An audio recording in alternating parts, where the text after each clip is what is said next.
All right, so I I wanted to do this as a live stream, but I don't think I'm going to really be able to. So this is going to be the Squawk set 2 of the FNaF cards, sort of rarity tier list.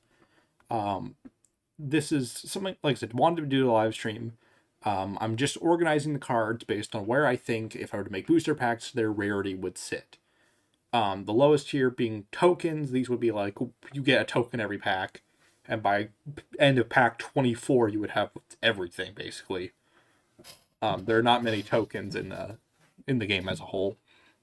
So I just realized I don't think the music I have playing is playing. Let me switch the audio output on that. Like, I'm just doing this all completely live for the sake of this. Let me reset that music since it hasn't been playing at all. All right. Let's start with the blacklight characters. They're kind of the definition of uncommons, honestly, like all of them. I might put Blackout Freddy as a rare, because he's sort of the deviation from the norm amongst these. All these guys kind of fit this general theme of being slightly offbeat, enough that I wouldn't put them as common cards that you would get like every pack. Unlike, for example, if I just see a card, I immediately know what they're going to be. It's like Plush Baby. That is a common card. I want those to be like in every pack kind of tier cards. These are, to me, a common card is something that either is so basic or disposable any deck could kind of run it, or is so inherent or essential to an archetype that's like you want those to be in easy circulation. I don't want someone to be paying like $80 for a Plush Baby when they're this basic disposable minion, you know. Now for Captain Foxy, who's a bit of a weird outlier in Help Wanted, I'm a little less sure. I think he's also going to go in uncommon. Disappointment Chip's going to be common. So the reason I put him in uncommon is I want him to be something that people see a fair amount in play. I want him to be like an available thing, but he's not a normal Foxy. He's more like a support for Foxies. In fact, a lot of the Help On cards I think are going to be higher on the rarity list. Even Scrap Plush Baby I think is going in common, which normally I for variants or improved versions I would put them above, but for this one I want to be a little lower. Dreadbear.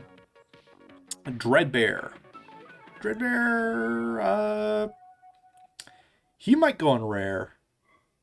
I don't even remember what was my, hold on. Let me go to another tab real quick because I want to check. What did Is this the same? Okay, yeah, it's the same setup more or less. It's secret rare in this, but it was super rare in the original. It's the same thing, basically. The SR rank. Dreadbear might... I don't want there to be nothing but uncommons. I'll move him up if we have too many rares, or not enough rares. Enter LLC, though, is going in rare. Might even be ultra rare tier, but I don't think so. Faz token's common. This is one of those, like I said, you can run this in any deck. It's supposed to be super disposable. It's basically a worse upstart goblin based on how this game is overall balanced. Sorry if you can hear the dogs barking in the background. I really hope that's not on mic. Glitchtrap. Glitchtrap, I think, is ultra rare. The original Glitchtrap. This is Glitchtrap complete. This is a win con card for our deck, so I think making it secret rare is kind of ridiculous. Because that's secret rare is like you get one of these cards like a box, or like one or two per box typically in most card game circulations. Whereas I want you to be able to get the Glitchtraps enough that you could find them if you looked a decent amount, but not so much that like I get one for my deck, because that's usually what a secret rare card is. It's like that's something you would, if you're running that specific deck, you get like a one of. It is the special one of a kind card that's super hype when it enters play. Whereas you're going to want a playset of Glitchtraps, I just don't want getting a playset of Glitchtraps to be that easy. And also, I want you to consider that you might not want a playset. Fragment mode, I think I would put in common. He's a pretty easy version of Glitchtrap. Plush mode rare, that just fits the vibe of this character. It's kind of a situational niche add-on to Glitchtrap. Likewise, Grim Foxy. Grim Foxy actually fits the feel of secret rare character. He's an absurdly niche, bizarre character you would run one of. Meat Bites, basically all of these food cards are going to be going common. Grim Foxy has a very gimmicky effect. He's very, like, not paint by number. He's very situational, but his effect's pretty strong because he kind of takes over what I realized was a really strong oppressive effect in the early days of the Bonnie deck archetype, where he can just kind of pick fights whenever the hell he wants. He's basically the leveled up steroid version of Toy Bonnie in many regards. Okay, I can improve the music a little. I kind of wish I could pick 3 on the volume slider. I can't have it too loud because it kind of makes it hard for me to think when music's too loud. Before I get to these guys, I want to... Puppet LLC, ultra rare. Good cards, or alright card. It's a strong puppet archetype card. The puppet in general is kind of a rare, ultra rare tier card and character. Did I have an ultra rare? Now, hold on, I want to check this again. What did I...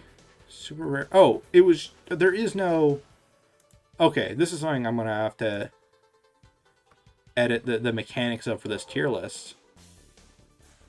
There is no ultra rare tier.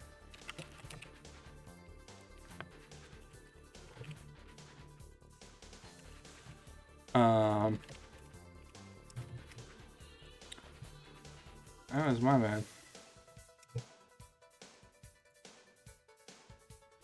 Yeah, that didn't. Hold on. Why didn't that... Submit. Delete row. Get out of here. I can make this array to match the other one. So super rare, secret rare, whatever you want to call it. I think, yeah, these 3s I would rather put up here. I might put you down here, but these, I think I would rather have Glitchtrap be a secret rare in this counting system than a rare. I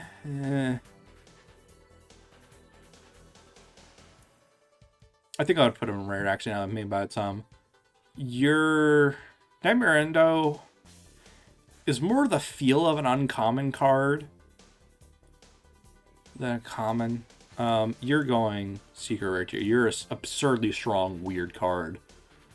Or not absurdly strong. A fairly strong kind of weird card that's Nightmare on LLC.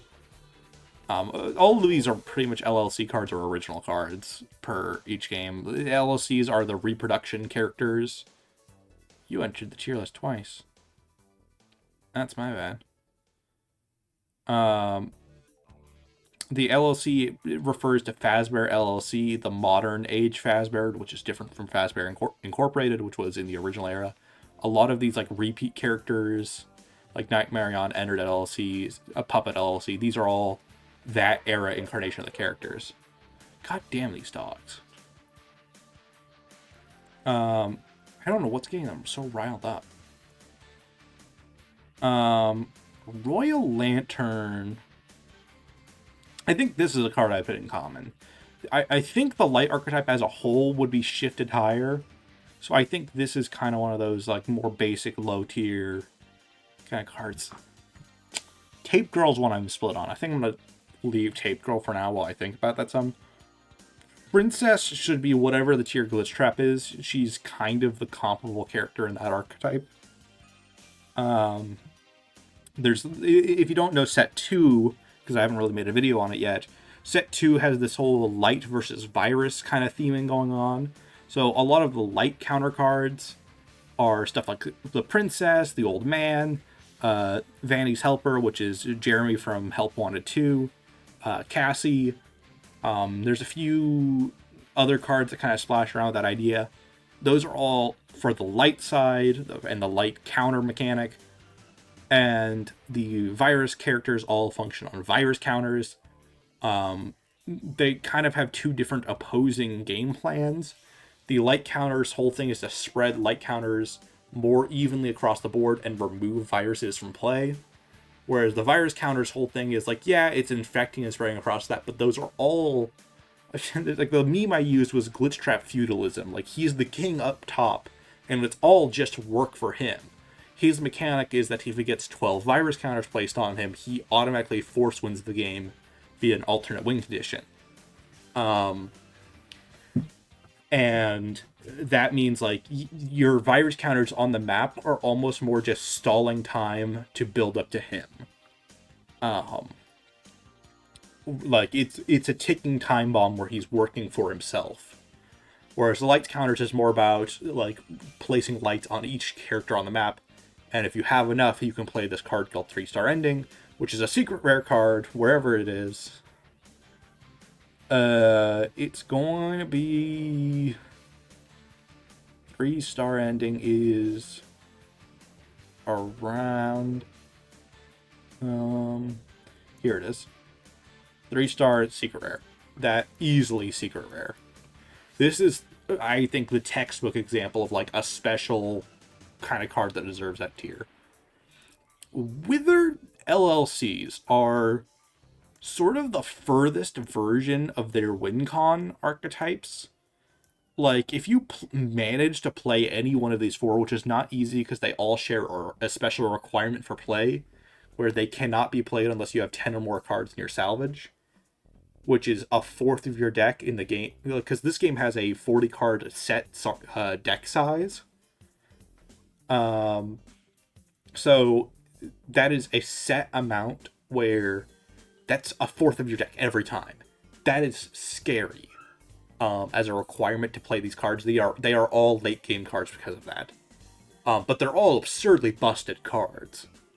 If I were to play these cards without, like, the 100% limit, they would have some other huge repercussions or all be, like, 100% in cost. Hit Girl. Still don't know what to do with you. 8-Bit Baby, she's a basic searcher card. A lot of those are in common tier.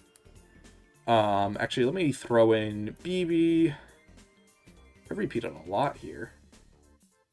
I think I did these, like, one of these entire waves twice. Let me see if I can edit that, fix that.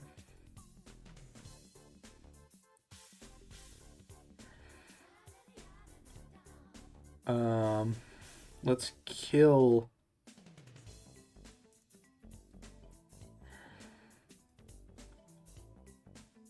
Okay, that's how I do it.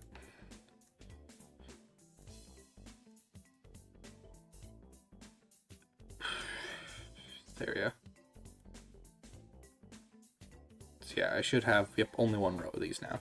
So I got 8-Bit Baby, that's the, it's common. BB LLC, also kind of common. In fact, I'm going to put, I think most of the basic 4 LLC characters in common tier. They are very much, in fact, I'll put the toys there too, is they're very much meant to be standard kind of foot soldier grunts of their deck. These are like, you're just going to be playing these turn to turn. You're expecting to play them in the first few turns. Bear Endo also is going to be in that same vibe. Mini Arena, completely that same vibe. All of these are, any deck will run them. You'll want to see them a lot. They're your very standard iterations of the characters, just slightly remixed because, you know, there were a lot of different ideas I toyed with set 1. So the LLC cards were my way of taking these same basic characters and sort of reinventing them a little bit. Like set 1, I didn't do a lot of the food stuff with Chica very much. So this was my chance to start introducing the food mechanic with Chica, where she plays a lot of these basic food cards, or discards them, or uses them for effects. Bonnie LLC didn't really have a lot of his own identity before the rework. Now he's a much more clear alternative to normal Bonnie, where Bonnie targets cards that are weaker typically, like the original Bonnie. This one targets cards that are stronger, and then both of them increase their range the more rabbits you build up.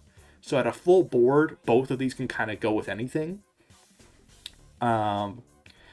BBLC is really boring, so he's here. Like I said, not pack filler, but like I don't think I've ever seen anyone run BBLLC, and that's kind of by design.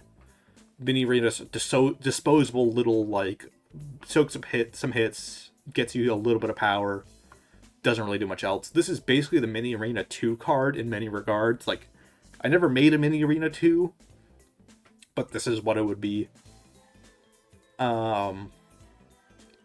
If this was like a quality tier list of the cards, this would look very differently. But I'm thinking of, like, how often do I want people to have access to these cards? How easy do I want people to have these in their decks? In this hypothetical world where I'm able to make whatever I want for balancing in physical packs that don't actually exist right now. Just throw in some tokens while I'm thinking of it. Because this is another kind of tricky. I think normal Freddy LLC is kind of an uncommon card. He's a little... I'll put him in this. I was thinking of him in the context of a 70% cost card with 3 JP. That's not usual. That's pretty hefty. But he's not actually that special in the context of the Freddy deck as a whole.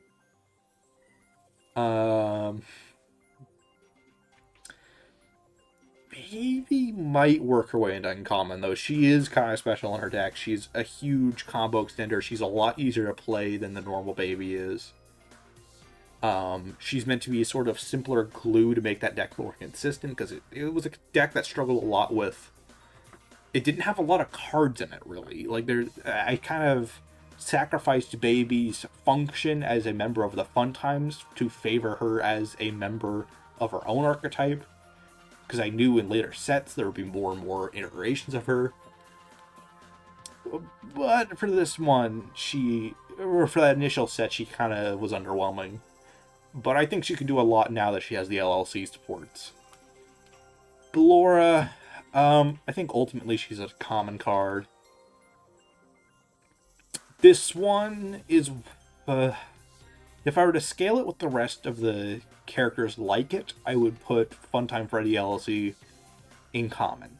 However, he's a kind of a busted upgrade to normal Funtime Freddy that's more expensive and a little bit trickier to play. So I think I'll put him in an uncommon. He fits the role in that deck a little bit more as an uncommon card than a common. Mangle is kind of always uncommon. I very rarely ever put Mangles in the common tier. Okay. Yeah, you're going... I'm pretty sure Golden Freddy, yeah. Original Golden Freddy was also there. Springtrap's kind of a rare by default kind of character. I think I did that too. I think, yeah, normal Springtrap's rare also. Those are sort of just me equating values. Like, they are simple, comparable characters. This is another one. This almost makes me want there to be an ultra rare tier just to differentiate these two. Because this is one of those, like, I want this to be a once in a blue moon card. Great Escape Golden Freddy is the most powerful card in the game by technicality. He is basically unstoppable if you actually manage to unleash his full potential. The problem is you need to spend about 600% to do so. His updated mechanic is that you remove counters from him every time you pay 10%, and he starts with 50 counters. So your goal is just to spend a lot of power every turn until you spend up all of those 50 counters. At which point he is set loose, and then he is a 7 JP card that I think the easiest way to compare him would be to Red Eye's Black Dragoon from Yu-Gi-Oh. He just, like, whenever he kills something, he deals their effect damage. Okay. I think the dog's just... Yes, hopefully it's not Mike. Something must have happened outside because they're frenzied by it. Sometimes, like, a car will pull up or something, or like it's a squirrel, or they'll knock something over outside. If it's like a small tree or something like that, or not small tree, small plant or something like that, and that gets them really excited. I'm trying to think, because these are getting trickier. What did I rank Plushtrap as? I put in the original rank. I thought he was a little higher. I put him in common tier. I'm not sure if I do that with... Yeah. Nah, yeah, I think he is a kind of common character. Like, he himself is not actually that special. He's just weird and not a kind of character you would run frequently. But he's like, what he actually does isn't really worthy of a higher tier. These two, this is one of the first double-sided cards I'm going to cover. And I'm always going to put them together because they're one card at their core.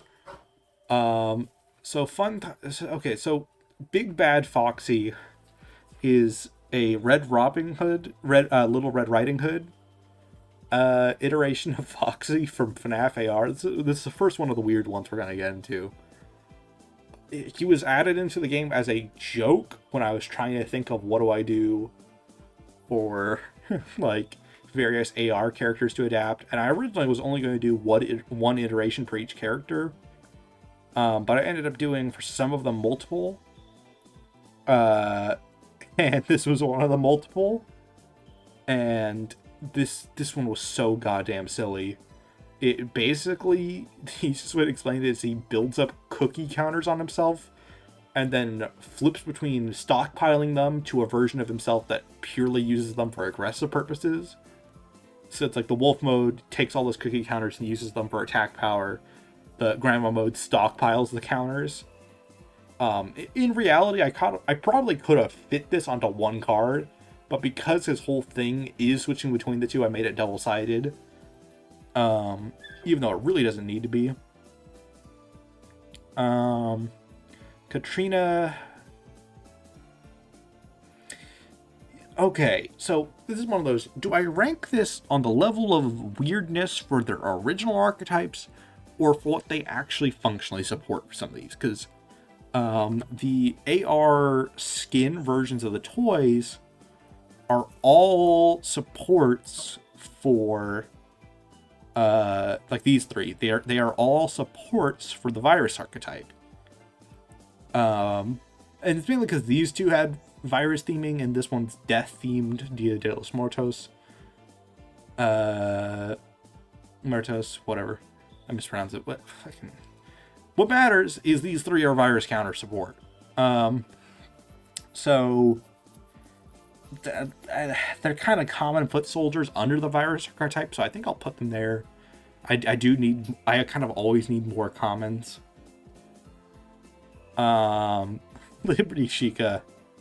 This is kind of one of those, like, what the hell is going on cards. I think this was for a while the longest card text of them all.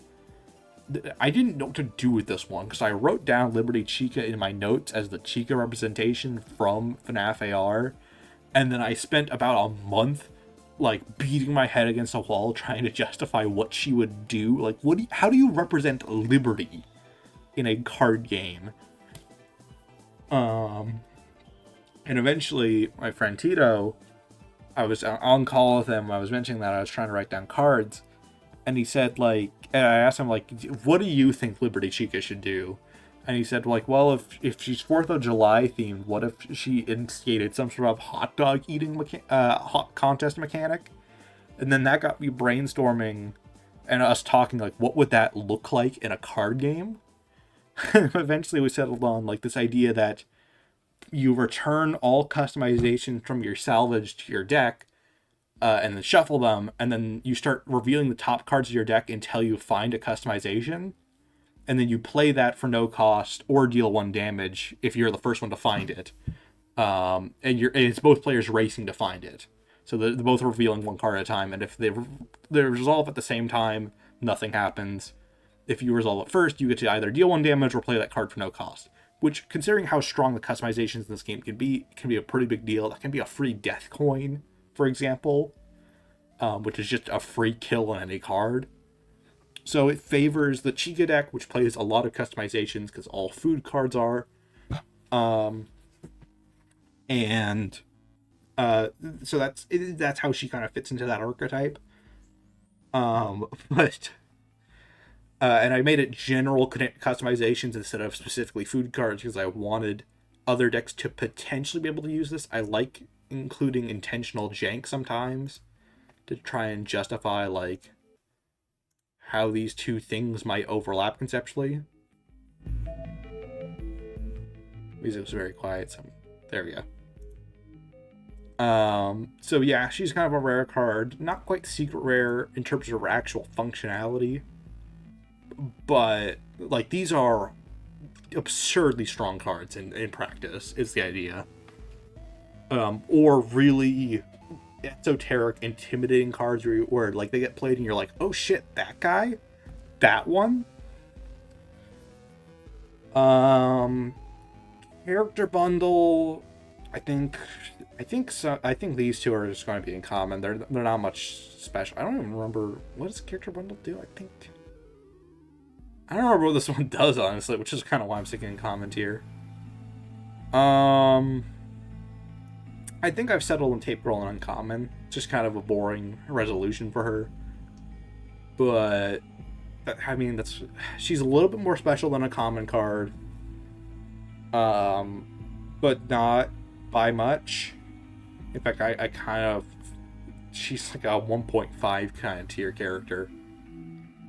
On that same note, Clockwork Malora is... she's a little too weird for me to really keep her in common, but she's not interesting enough to like warrant... whatever. I'll put her there. Springtrap's probably going to go into rare. He's basically another Springtrap. This one specifically, a lot of the Springtraps borrow ideas from the Skull Greymon cards in Digimon.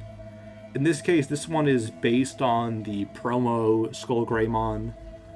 I think it's promo 102, I want to say, which is the one who on play kills himself. In this case, he can scrap himself, which means it's of your own choice when you want to do it. To take 2 weaker cards down with him. And then when he dies, he can replay another Springtrap Archetype support card. So he's cool, but he's kind of expensive for what he does. Eternal package, kind of uncommon. It's a little higher tier than like the character bundle. It's got a little bit more going on. Flamethrower. Okay, I'll put Freddy Frostbear in rare because I don't know. He's a little bit more complicated of a mechanic because he's this ever-changing counter on himself that can lock out certain percents as playable. But however, it's ever-changing, so you have to change it every turn. So you can't just keep it at... You can't play any 80% cards. You have to be kind of playing around what you think is the next most important thing you can change it to. But you can't really lock everything out permanently. Oh, this is another one. It's kind of obvious where it goes. Actually, no, it's not. Yeah, rare tier is what. Rare tier fits this kind of feel where they're special enough that you don't want there to be a billion of these. But you also want them to be seen. You want people to be hyped when they get these, but you don't want them to be like, I'm down 4 boxes and I found 1 remnant. Whereas like, I want that to be like once a box for some of these guys. Flame the Render's another, I think he goes uncommon. He's kind of boring. kind of special. Like, he kind of just spreads a lot of fire counters on the board and does a little bit with that, so he's sort of more just a general minor status debuffer, but he's a little bit more special than your standard Bear Endo. So I think I put him up a tier. Arctic Baby, kind of similar logic. Like, she's not... Her mechanic isn't exactly special amongst the baby archetype, so she's not quite rare tier. But she's not quite the same level of, like, either mandatory to be index that these common cards are, or, in fact, a lot of the actual babies incarnations themselves, I think, are kind of uncommon tier cards, because they're almost every baby either serves as a strong push for the win con of the baby deck, or is the win con of the baby deck. Whereas a lot of their common foot soldier cards are in the common tier. Swamp BB, I think, goes common. Basically, none of the BBs go above common. Maybe, like, Nightmare BB goes a little higher. I spot it. Pat does. And Glamrock Endo goes in token tier. Actually, let me quickly, because they all share this. They're all of the staff bots are like the definition of common tier. They are like, these are your equivalent to the trash in the game cards, where their kind of gimmick is that they're so common and like ever present. Which is why the only standout member of that archetype is going to be similar to Bucket Bob, as the only special and uncommon trash in the game character. Is like, Nightmare Endo is going to be the same way, or Nightmare Staff Bot's going to be the same way. That they are the equivalents of each other between these two archetypes. However, I will put Mask Bot in rare or uncommon tier when I get to him. Magician Mangle is a Mangle, goes in uncommon tier. None of them, like, in fact, Serpent Mangle might go rare. Serpent Mangle's really weird. And actually really strong. Serpent Mangle basically force flips cards over, and if they don't have an alternate face, sort of like the double-sided cards, it makes them into weaker kind of generic cards for a brief amount of time. So very strong oppressive switch up effect. That's something I kind of want to be a bit rarer. Haywire, okay, I think these are common cards. Like, these are, I mean, every character can kind of go Haywire in AR, for what I remember. It just is more common on Springtrap and Baby. So it's not like a special mechanic. Mobile Shock Device is also very common, basic. Like, I kind of want it to go a higher tier because it's removal, and removal special. But I can always tweak stuff later. A lot of these are just sort of first pass ideas. Burn Trap, Secret Rare. Kind of in the spirit of the character. Like, these two are rare. Like, the Sun and Moon are special characters. They have very unique gimmicks to them. In fact, I don't know many double-sided cards I would put anywhere other than rare. Like, being double-sided is a very special, complicated mechanic. Though there is one that might fit that. Radioactive Foxy's another kind of like these. I might put Piranha. I think the plus trap should be wide available. They're these small little goblin characters. They're not like... You're not really going to make a plus trap tech as I envision them right now. And even if you do, I think it would be similar to the Staffbot deck, where it's like... The purposes of them really isn't that any one card of them is absurdly powerful. It's what they do as this big swarm, getting all these special little hits in that are hard to play against. So I can imagine like the death by 1,000 needles that is the plus trap archetype. Curse. Curse might be a secret rare tier card or a rare. I'm trying to remember what Curse specifically does, because I haven't played the Curse really at all, personally. Like, there's a lot of cards, you know, I can't play every single deck I've ever played with the idea of. Let me actually check what the Curse does, because I'm trying to remember. The Curse... This card should have a trap in its name. This card cannot deactivate unless you discard a card from your hand. If it would, you have no cards, take 1 damage. Very standard spring trap cost. 4 JP, that's scary. Once per turn, when this card attacks, flip a coin to either place the -2 JP counter on itself or an active card in its path if it landed heads. Okay.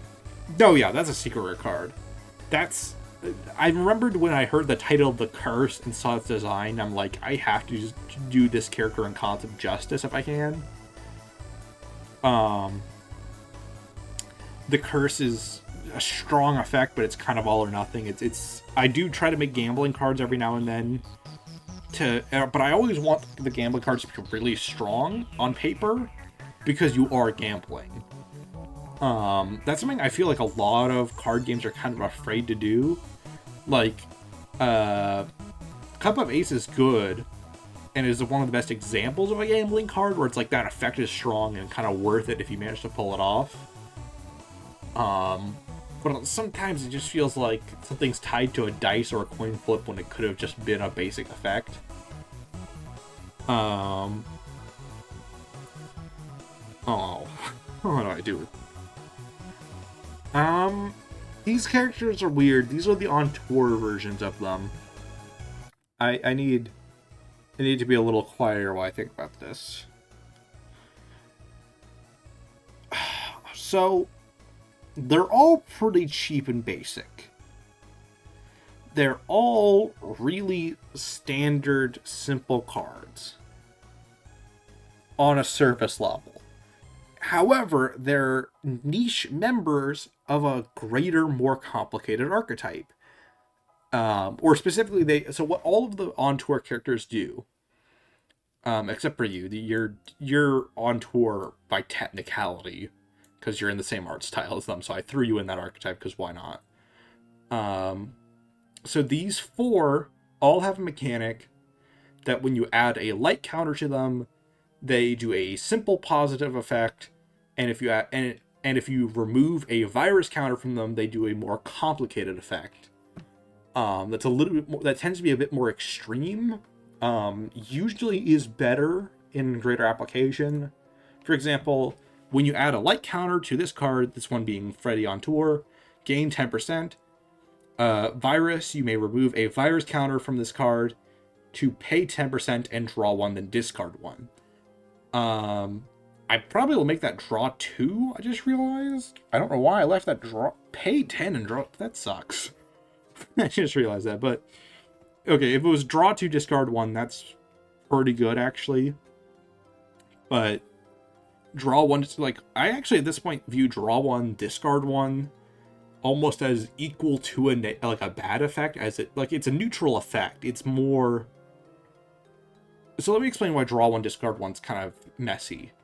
Not only do you not want to discard a card in most decks in general from your hand, but in this case, you're just trading one thing in your hand for another. But you're paying 10 and removing a virus counter, which you need for your win con to do. Which is kind of not a great trade.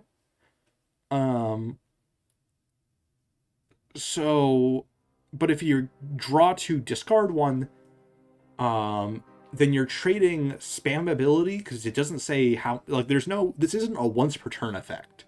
This is just any amount of virus counters you have on it, you could just rapidly remove them all. So I would say, if you draw 2, then you're at least getting 1 new card out of it every time you do it. The cost is you're removing another card from your hand, which means you're betting on one card in your hand being worse than the others, which ideally isn't the case. especially in the Freddy archetype, which this would hypothetically combo with, and or the Glitchtrap archetype, which also you don't really want to be losing hand advantage on. If I'm ranking the theoretical buffed version of it, it doesn't matter because it's not a power level tier list. It's a common availability tier list. I think they go in common, but the tour van. Shut up. It'd be really funny if the dog wasn't on mic there and I just sound schizophrenic. I think these 5 go in common tier. Tour van goes in uncommon. Tour van is a customization.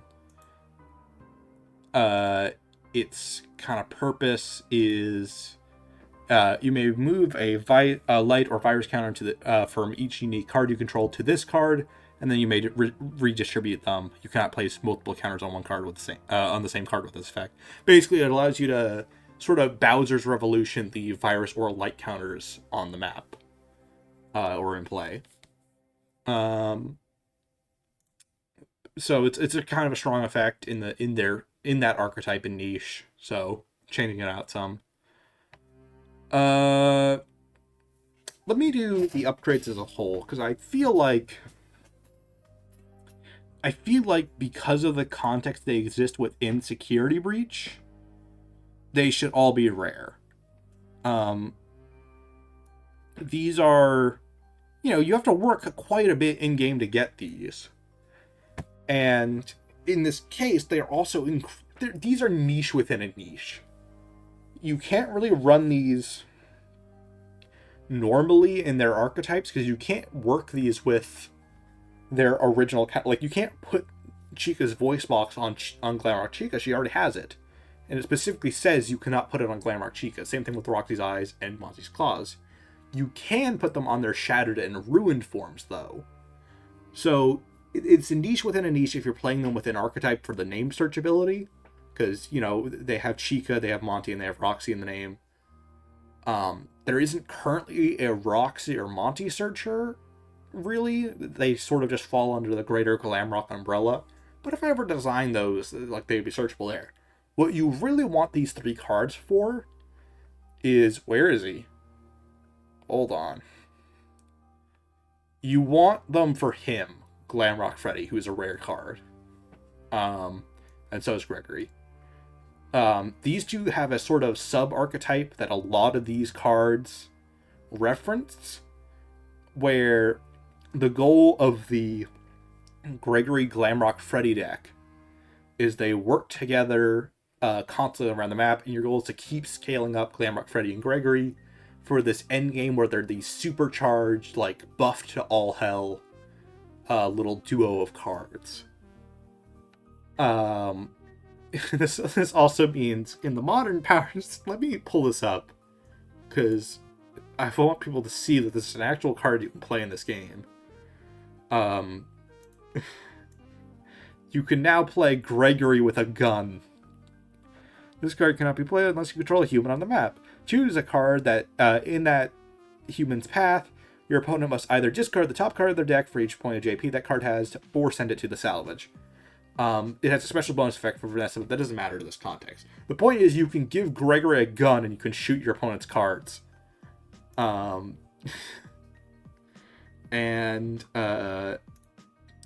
another, Gregory with swords was another thing, because there's the Blade of Light. Which I think did I already rank the Blade of Light? Or is that in Help Wanted 2's card set? Or is it, no, it's in Ruin's card set, I think. Yeah, here it is. Which is going in rare. I need to start putting more stuff in uncommon, but that's why I said, like, I need to feel out what more uncommon cards were, which I think Glamrock Endo, basic, spammable, kind of weak. And it's weird because it's a strong card, because it's a low-cost 2 JP card that kind of duplicates itself a bunch. But it can't attack if there's active cards in its path, which is very frequently and almost always the case. So it really just can't attack. It's much more of a defensive card. Okay, these are all, or not all. All of these basic little food cards almost always go in common. Let me iron out like Mr. Hippo Magnet, Moon, Sun. Where's Sun's candy? Sun has a candy. Where's it? There it is. Screwdriver. These are all like basic little equipment utility cards. They were made just because I realized there was a lot of like lacking generic little abilities for some of these food cards. And I just thought they'd be funny or cute to little reference. They are kind of pack filler in a way, or more like archetype filler. Like these are all just little options to run in your decks. Like the Sun and Moon candy are just bonuses if you're running Sun or Moon. And they have a generic heal effect. And the Phaser Blast equipment, I think, all goes in uncommon. Same thing with Fast Card. Like all these utility things that Gregory uses go in uncommon because they're a little weirder. They only really make sense. I mean, this is a little special, but they mostly make sense in conjunction with Gregory and Glamour Freddy. They're not usual cards you're gonna run, and they're just kind of cool for their deck.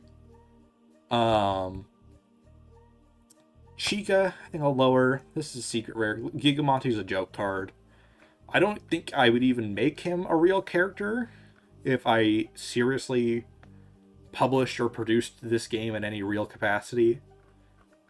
Let me find Gigamonti so I can show him a little bit better on screen, because he's an Astral Smith joke. That's all there is to it.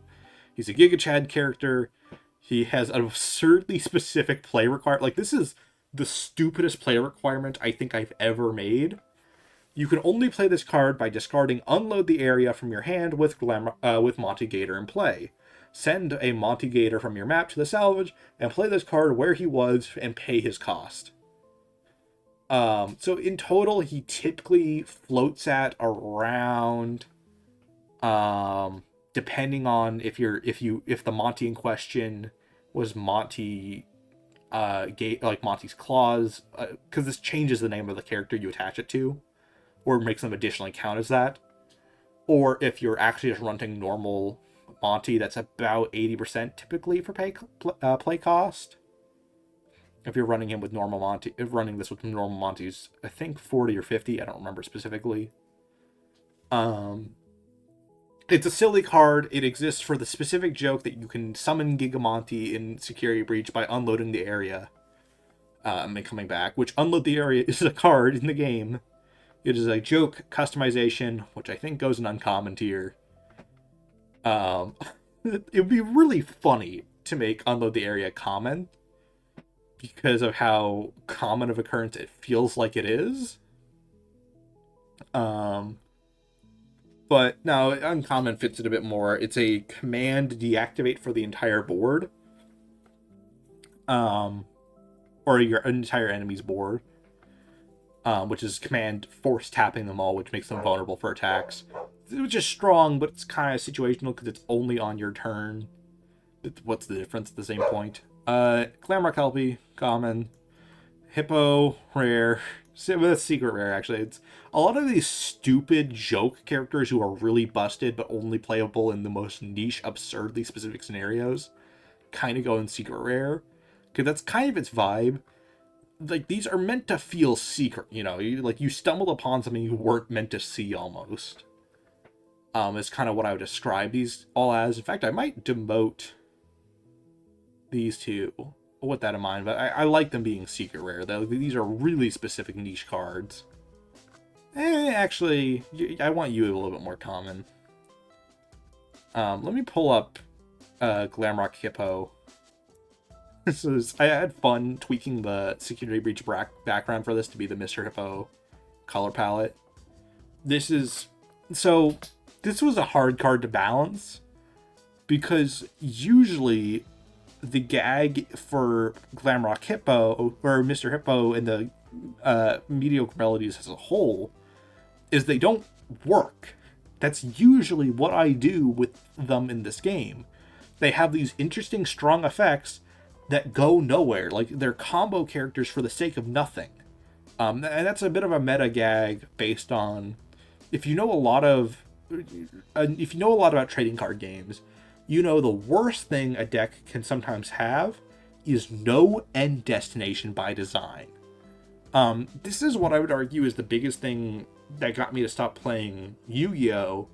Was a lot of times I would want to play certain characters or archetypes, but there was just a limit to what they could do. Like, if you didn't have certain very specific niche win cons, the Red Eyes archetype has like no clear end destination you can consistently play towards. You at best like play around. It has like this one OTK like first turn kill kind of thing that's really niche and esoteric, but like you can't build a deck around it. There just are not enough cards to like set that up. And if you don't get all the cards for that setup, like turn 1 or 2, you're just not going to be able to use that specific niche effect. So you kind of just suffer if you want to play Red Eyes. And that was like one of the only decks I really wanted to play, because I really like Red Eyes Black Dragon. Amalgam mode, I think uncommon. These two kind of perfectly complete the hierarchy of some of the Glitchtrap shenanigans. Like, the minion mode is a minion. It's meant to be super easy and available and kind of everywhere. And Amalgam mode is a little bit more of a booster card to make his board state a little stronger and more prevalent. Shut up, dogs. Hold on, is that... Of course. Okay, of course they stopped barking as soon as I check the audio to see if that's making it on mic. I don't think it is, actually, now that I'm looking at it. The mic might be more sensitive than I thought. Yeah, Amalgam mode's more of a booster. It helps make the minion mode actually threatening on the board. But it's a little more specific and niche than minion mode. DJ Music Man, I think, goes rare tier. I think I'll put Ruined Music Man and Tangle and Secret Rare. Actually, I might put... I think I'll put... Yeah, let me find Tangle. I know you're in the end of security reach, yeah. Here you go. These two... I think I'll do this, because DJ Music Man seems like a really strong, big, important special card on a surface level. But he's really... Because here's the thing, the giant mechanic isn't a binary benefit. You're actually sacrificing 2 slots that are both hittable. But like, if you kill the giant on either space, all of it goes down. It was actually more of a way for me to balance strong stats with a clear double-edged sword. The clear double-edged sword of the giant cards is they can cover 2 spaces and defend in both spaces, but are easier to block because they check 2 lanes, which means more cards have an opportunity to block them. And they can be hit in either, like for example, this is 2 lanes where any card can hit DJ Music Man. And for a 3 JP card, which is big and huge and scary, not actually as special as it sounds. You're also sacrificing the ability to fit 2 distinct cards in 2 different spaces. The giant mechanic is more of a flavor win and a double-edged sword than it is like a buff. It doesn't make a card stronger, really. It's sort of like that draw 1 discard one I mentioned. It's like, yeah, there are advantages to it, but they're not quite what you might think they would be. It's really only good in a defensive sense, I would argue, where you get to cover 2 lanes with a strong card pretty easily. Here's some more very clear rare cards. Old Man and Vanny. Vanessa, uncommon, because she isn't quite the full power and terror that Vanny bestows upon the game. She's another kind of Amalgam mode tier or Glitchtrap support archetype. kind of character. She's able to pick off and sort of take down virus characters pretty easily. And so the idea is like you force a virus onto someone with Glitchtrap, and then she attacks them to punish them. But you can also play that on the flip side for the light counter support by killing opponents' virus cards very easily, if that's the way you want to approach the game.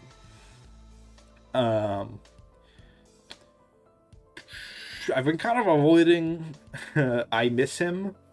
Let me pull up this card, because this is one of those, like, I think you're going to kind of want to see this if you're interested in the deck building. So I Miss Him is the line Freddy says about Glamrock Bonnie. And when I first made this card, Bonnie was the scariest and most powerful card in the game, basically an archetype in the game, in terms of his sheer consistency and his sheer ability to take cards way above his weight class down. Post balance, though, because all this cards used to do is be a way to remove rabbits if you were kind of losing to a Bonnie archetype, and it didn't make a lot of sense, but it was more an experiment to run to see if this kind of support would work as a way to nerf stronger cards. It really didn't, so I retooled it as a very, very specific bridge card. So what this card now does, its purpose is more for mixing Bonnie and Monty together archetype-wise. You can, if there are 2 or more minus JP counters on a card, on a rabbit you control, or not on rabbit controls, on cards you control,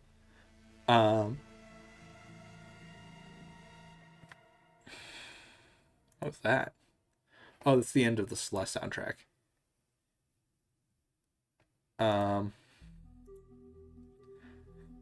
And when you do this, you can then play a Monty card for reduced cost. In fact, you could probably do this to combo with Giga Monty. You take, I don't know, Shattered Monty, something that's compatible with the Monty Claw to make it Monty Gator, and then you sacrifice that with Unload the Area, or with Giga Monty and Unload the Area. And you either reduce that initial Monty's cost, or you use this in conjunction to try and reduce it. But yeah, you're sort of paying extra to make a Monty cheaper. And you can use your opponent's cards, which is what the real value, I think, of this card is. It's a cool little bit tech, though it's not much special, so I think... But I also need to think of what this represents, right? What this represents in the lore is like a pretty big shift in the Pizzaplex and its status quo, which makes me want to push it a little rare, but we're also kind of low on uncommon cards right now, which is kind of the opposite of how the tier list started. So I'm going to put it in uncommon, I think. Ooh, this is another... Okay, Roxanne, uncommon. Cassie. Oh, actually, you're going to go rare for Glamrock Bonnie.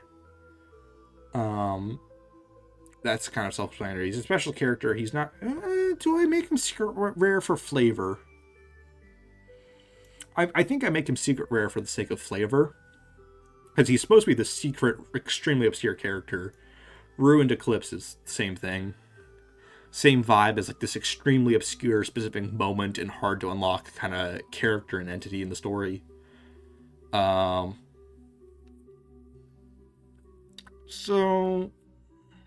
we're getting pretty low on cards. Not pretty low, there's still a ton. But let me quickly... Very similar to the Staff Bot kind of logic, the Faz Force cards all kind of fit. Like there's one special one, and most of them are disposable and easy to come across. They're basic searcher cards. How about Nightmare Plush and Retro CD? The Retro CDs, this is another like kind of flavor question.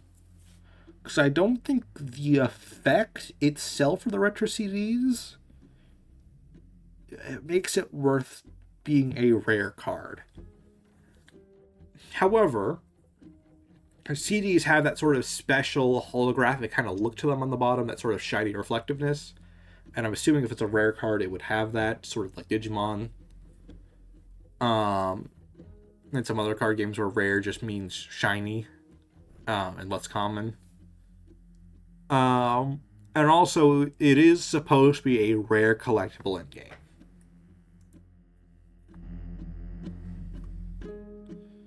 Oh, we were actually pretty far into this song. I want to replay it some. I like this one.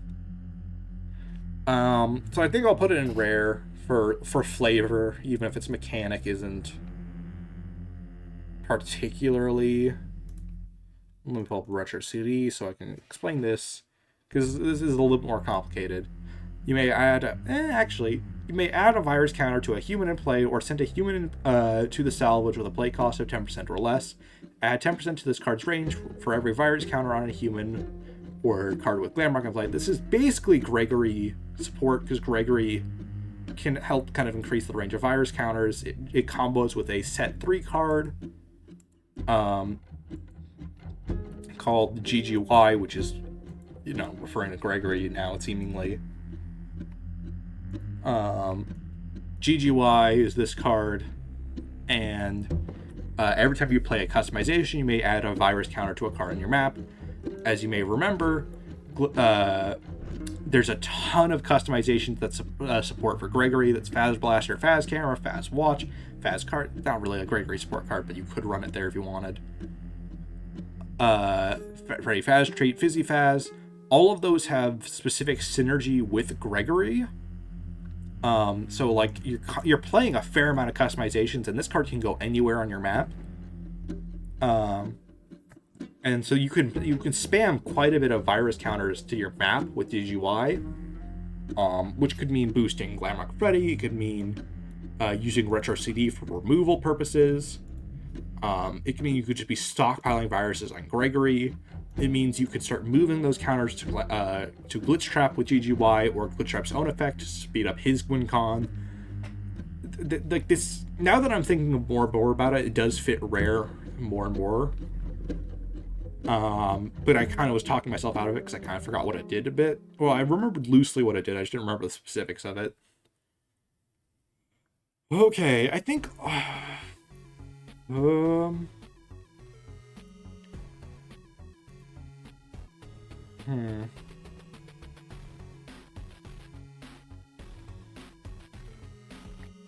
Do I make... I think all the last...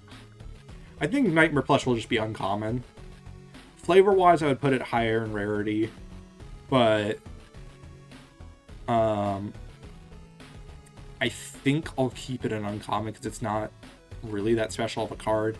It sort of fits the Lost Mask Doll archetype, but all of those sort of need to be rare by premise.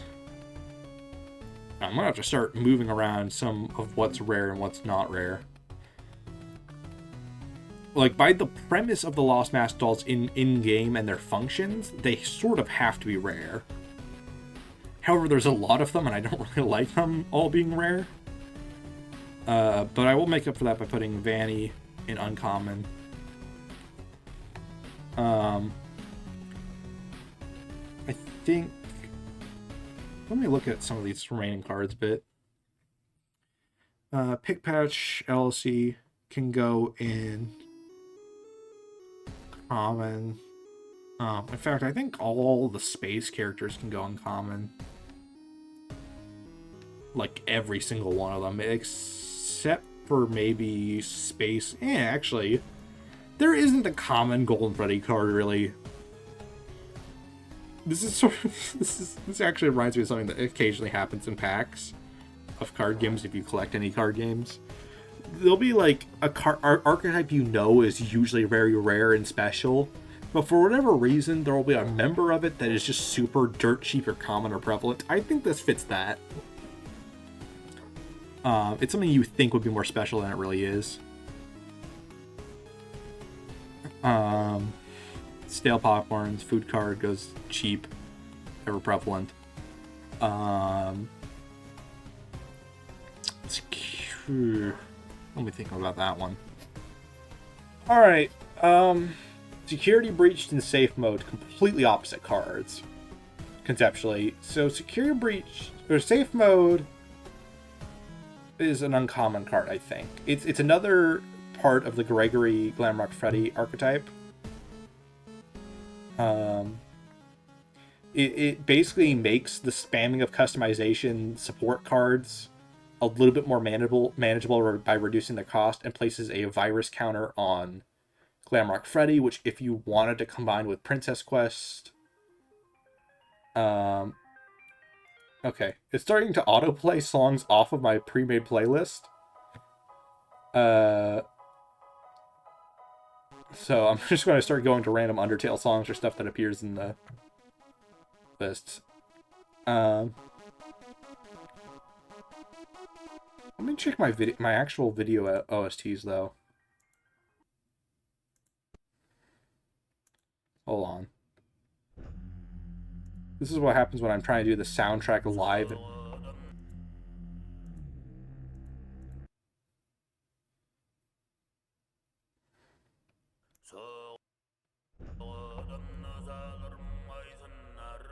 What the fuck is playing? There's nothing on screen. Go away. Okay, I just had to refresh the page. I think it was playing a video that didn't exist. So I know what that's from. I realized it when I thought about it a little bit more. It was playing audio from... so that was... The soundtrack was... the reason the audio is going to sound twitchy is because I'm trying to scramble for my OST playlist. We already did that one. There you go. But so I was switching through a lot of videos, but that was from the teaser for Pony Island 2, the sequel to the weird, bizarro game kind of about programming and demons that is Pony Island 1, creator of Inscription. Daniel Mullins. I really love that kind of mini series and bizarro world building of the Daniel Mullins games. Cutout was a token, goes there. Dreamgeist, absolutely secret rare, kind of feel and vibe conceptually. Bonnet Lunchbox, I think, goes in common. The item itself is pretty easy to obtain. What it does is pretty basic light counter support. And I think might help kind of express its like usage and play a little bit better if it was easy to find. I'm having a little bit more trouble deciding with the rest of these. I think this will be one of the only uncommon dual-sided cards, because actual Funtime Foxy LLC is completely bog standard on its own. Its only a real special gimmick is that when it dies, it turns into Lolbit LLC, who's a little bit more distinct and special. But even then is kind of like, if these were both individual cards, they would be commons. It's the fact that they share one card both sides that makes them special.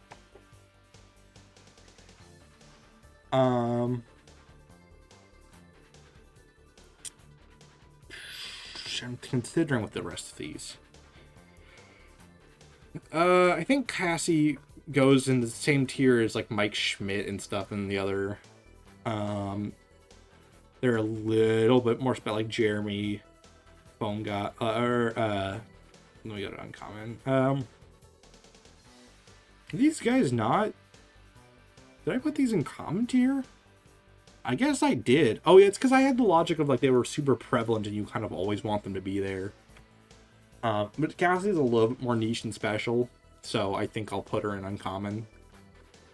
And I'll reorganize in a bit. Security breached.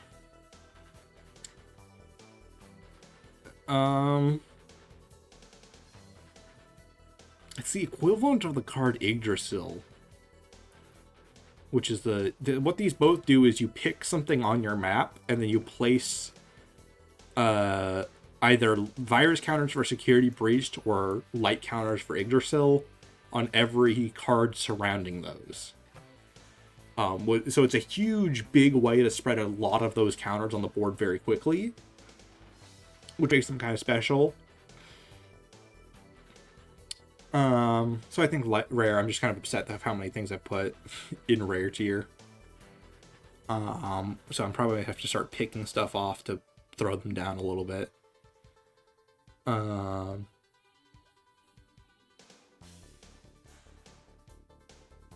I'm not sure who. Like, these are all weird kind of esoteric cards and characters. Helpy, common, I want to say. Okay, I think I'll put all the shatters and uncommons. They do take a little work to get to in game, but they're not that obscure or esoteric.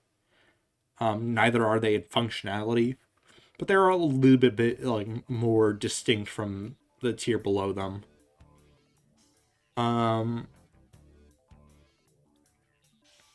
Likewise, Funtime Chica LLC goes down there.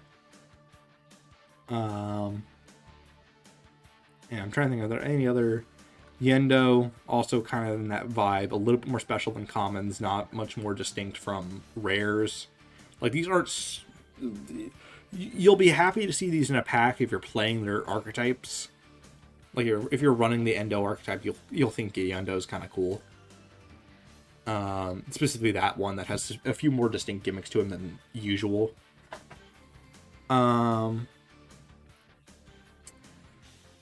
do I do for Famous Helper? I mean, I'm just looking. Oh, Blendy's food. Chick Chowder's food. Mapbot might be uncommon. Yeah, there is like special lore relevance to Mapbot because of Help 1 and 2. But the form this specific version of the character takes isn't as special as Vanny's Helper. That said, I think I'll put it... It'd be a little weird to put her dad in a tier above her or below her. So I think I'll put Jeremy, Vanny's Helper, as I labeled him. Because we didn't know his name. Like, the fact that Jeremy was kind of hidden in Ruin as a name on specifically the Freddy on Tour stuff wasn't really known when I made that card, so I didn't call him Jeremy VR or anything like that. Though calling him Jeremy LLC was something I did consider to do in retrospect. Like, to retroactively change him. Lefty LLC is another kind of uncommon card. Let's see, what are we at? 5 rows? Oh, we got way more commons than that. I can keep adding to it. Scary Node also is kind of that. Lefty LLC is very much that kind of glue character and card for the Puppet archetype. The Puppet doesn't typically have a lot of common cards in it by concept. It's a lot more of a special archetype that you're working towards a unique win con for. So Lefty's kind of the lowest, and Lefty's a kind of special character and appears later in the game, so it's kind of the lowest I'll compromise for this character is uncommon. Because it's not quite as special as the Puppet itself is.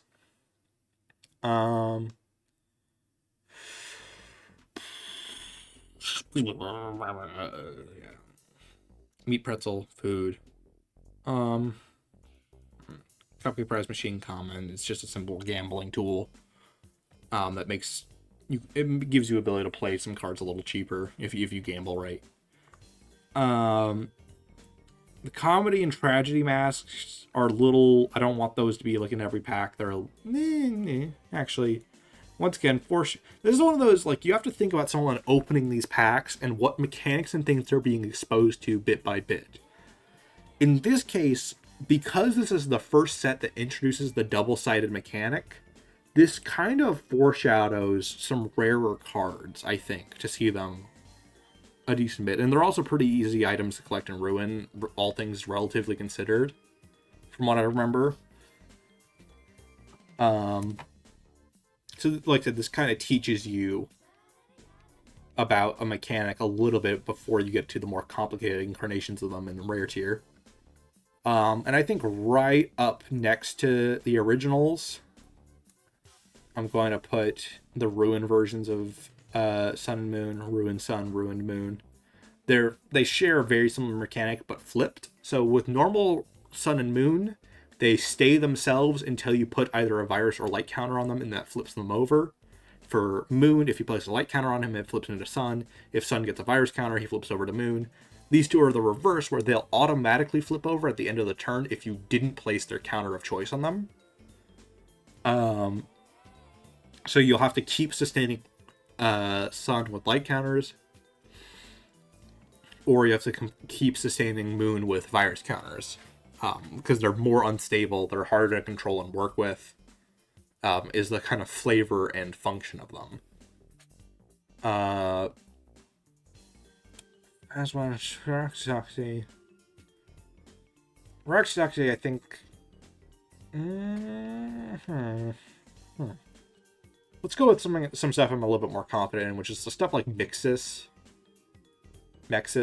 I'll put an uncommon, maybe rare. He's a little bit more special than that. He's got a little bit more interesting sauce and lore to him as a character.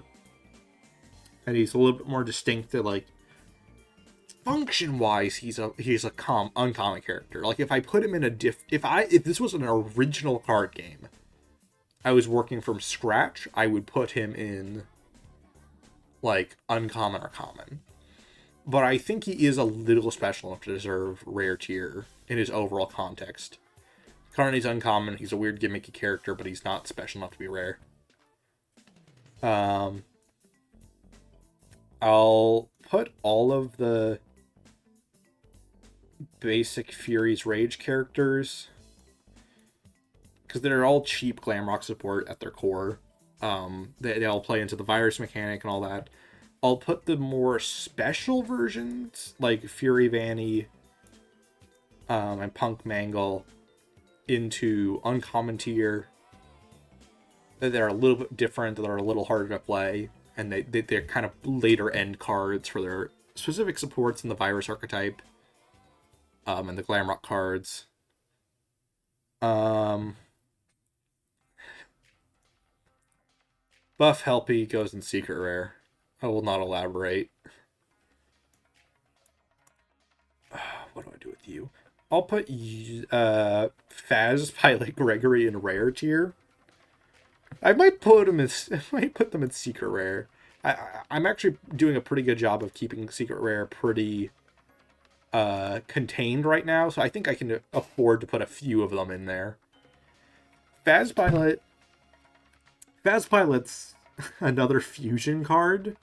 In fact, this is basically the same card as the Agony Trash monster from set 3. But what Faz Pilot Gregory does is you have to discard a Glamrock Freddy and a Gregory you control to play it.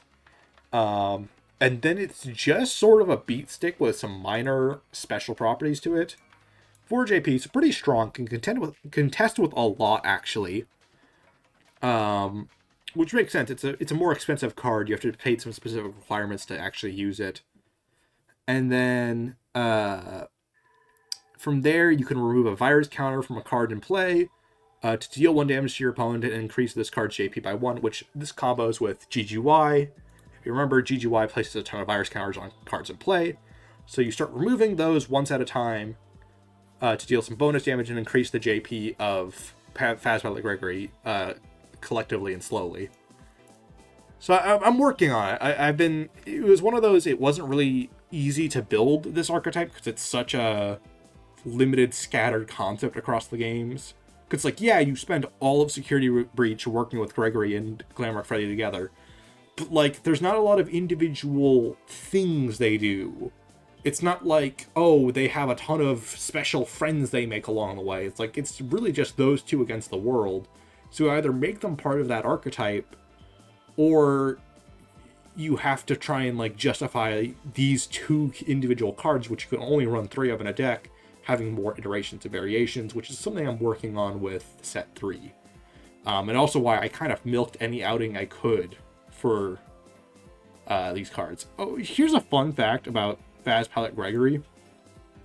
So this joke in Freddy in Space 2 is or it might be Freddy in Space 3. I think it's 3 now that I'm thinking about it. was making fun of something MatPat said in like 2019, where he mentioned this was based on the security breach trailers showing Gregory climbing into Freddy and moving around in him. And then this was right around the time Trash Afton had debuted in the Frights books. So MatPat's Hail Mary pitch was that we would have Trash Afton and some sort of upgraded, souped-up version of Glamrock Freddy, like, fighting each other, like, mecha style. And I think he forgot he said that, because by the time Freddy in Space 2/3 came out, his response to seeing this thing was like, what the fuck? What the hell? What is this thing? When he's the reason this damn thing exists. It's because people were memeing on it in general, and especially that, and it made it into a game theory, so like, but no one seemed to remember that's where this came from. But I remember. Fury Anim Dude, I think, goes in, I think he goes in rare. He's a sort of gimmicky card. So he's 50%, but he's 4 JP, but he kills himself as soon as he attacks. Or as soon as he deactivates, I think, in general. Which means he sort of gets one big hit in, and then he goes away. So he's a little slow, a little clunky, but if you need an emergency break glass kind of character to deal a lot of damage or be 4 JP in a deck that doesn't really run a lot of high JP cards, he fills that purpose. Which is sort of how he functions in Fury's Rage, was the idea behind him, where he's like a summonable item that goes away after a little bit. The Ruined characters.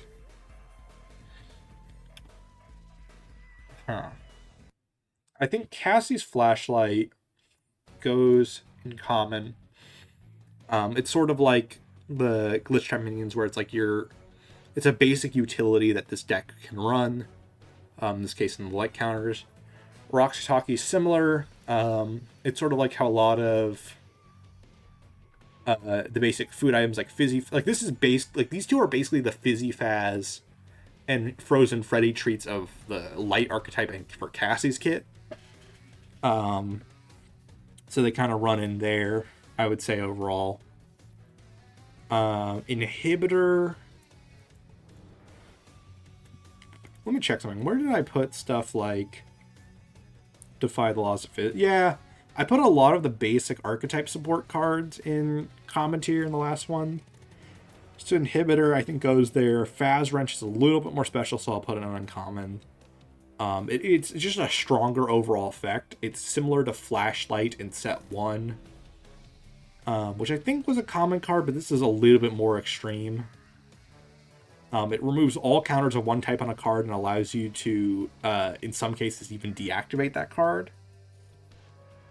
So it can be a huge shutdown card for really stocked up cards in the map. These are ones that I think all have arguments to be rare, or like higher. I think I'll keep the Ruin, the Monty and Chica. I think I'll keep an uncommon, because they're fairly prevalent throughout the game. So they're not like secret esoteric characters. Their functions are similar, where it's like they're pretty prevalent, and if you want to play Monty stuff, you're going to run him a lot. It's these two who have arguments for rare, I would say. I think I'll still keep Roxy and uncommon, and then I'll put Ruined Freddy, because he only appears in one chase sequence. He's a pretty strong character, like effect-wise and functionality of the game, in the actual card game, and very specific iconic sequence and moments, so I think I'll put him in rare. Okay. Let's keep avoiding the question by putting some obvious characters in rare. So, Scooper's removal, it's very obviously rare. I almost always put strong removal cards in rare. It just helps manage them some. Let me think. Is there anyone else I'm getting second thoughts about their placement for? I think I'll demote Liberty Chica down to uncommon, because she's niche and funny, but now that I'm like building out the identity of rare in this set, she doesn't feel as in place anymore. I think I might demote like Big Bad Foxy too, for the similar reason. It's like they're a funny and esoteric card, but like they're actually not strong or really special enough beyond rare tier, like beyond being one of the few double-sided cards. Like their identity isn't that special. Head staff bot, I think we'll go into uncommon. So let's see, we're at 6 rows. 1, 2, 3, 1, 2, 3. And then 1, 2, 3, 4, 5, 6, 7, 8. 1, 2, 3, 4, 5, 6, 7, 8. Yeah, that seems like a good kind of increase as we go up higher. And this is only at 4. Yeah, I think the rates are good right now. Jacko might squeak into uncommon instead of rare. Because I kind of want to Mystic Hippo's reading is similar, where it's like it's going to squeak there. Sort of like these are not super niche characters. Like one of these has an entire level dedicated to them. They're just a character you don't see that often in the overall games. But functionality wise, this is meant to be a simple little card for the Virus Light stuff. And Mystic Hippo is kind of another extreme gambling card for Virus and Light. Okay. I think I'll put the normal Mimic as a rare card, then the costume Mimic as secret rare. Then I'll put Scrap Baby LLC as rare because she exists in one specific context on a level. She's like this big boss version of this final mini game of the medicine mini games, and she's really cool, so she earns an extra bonus points for that.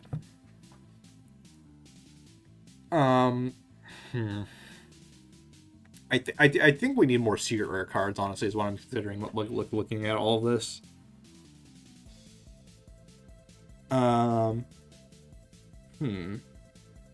Who earns that extra chutzpah of being in the highest of high tiers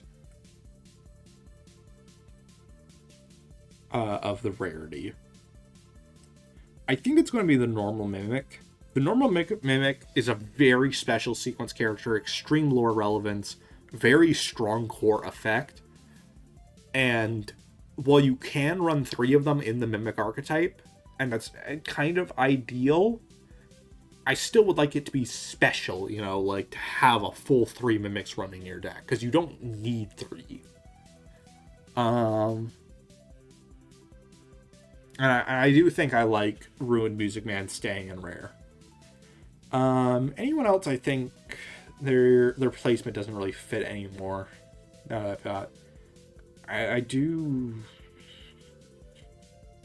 Let me look through it all.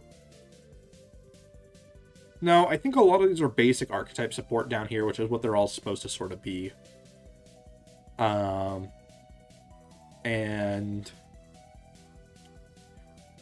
like are any of these more special to denote moving up?